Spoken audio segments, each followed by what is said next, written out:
সেখানে আসলে খবর তখন আমরা যেমন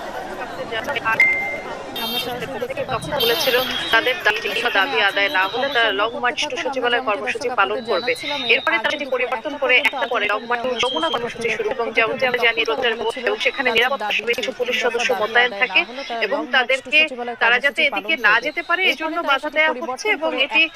পুলিশের পক্ষ থেকে যমুনা কর্মসূচি শুরু করে এবং যেমনটি আমরা জানি এটি প্রধান উপদেষ্টার বাসভবন এবং সেখানে নিরাপত্তার স্বার্থেই বেশ কিছু পুলিশ সদস্য মোতায়েন থাকে এবং